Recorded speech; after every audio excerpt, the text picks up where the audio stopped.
नमस्कार, आपके साथ मैं हूं दीपिका। चूम और श्रुतिका के बीच में जो कुछ हुआ वो एक छोटी सी बात को लेकर हुआ, एक खाने को लेकर हुआ। लेकिन झगड़ा इतना ज़्यादा बढ़ गया कि उसमें करणवीर जिस तरीके से श्रुतिका को बोल रहे थे, शिल्पा बोल रही थी, उससे श्रुतिका बहुत ज़्यादा अपसेट नजर आई।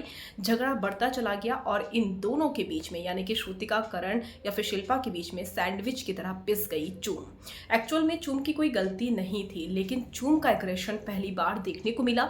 और चूम इसलिए भी परेशान हो चुकी है क्योंकि ये जो स्टार्टिंग में फ्रेंडशिप हुई थी उसकी वजह से सबसे ज़्यादा अगर कोई पिस रहा है तो वो है चूम।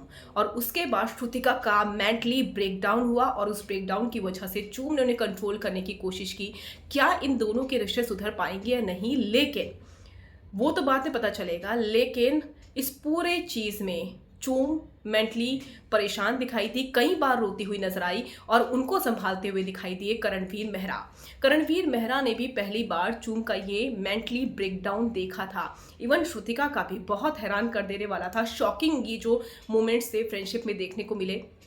फ्रेंडशिप कितना रहेगी मालूम नहीं है, लेकिन बाथरूम में जब रो रही थी चूम, तो वहाँ पर करणवीर पहुँचे। करणवीर की पूरी कोशिश थी कि वो चूम को सबसे पहले संभाल सके, क्योंकि चूम कभी भी बेफालतू में नहीं लड़ती है, टास्क में अपना 100% देती है। और करणवीर भी इस चीज़ को रियलाइज़ कर रहे हैं कि इन सारी चीज़ों का नुकसान कहीं ना कहीं चूम की मेंटल हेल्थ पर पड़ रहा है, जो कि बहुत स्ट्रांगली अभी तक खड़ी थी। लेकिन चूम बहुत परेशान नजर आई। इवन श्रुतिका को देखकर भी उनके फैंस जो थे बिल्कुल परेशान हो गए। तो ये बहुत क्लियर था कि झगड़े की कोई बहुत बड़ी वजह नहीं थी, लेकिन एक छोटी सी चीज़ किस तरीके से बवंडर बन गई और एक फ्रेंडशिप के बीच में दरार ले आई, वो बहुत हैरान कर देने वाला था।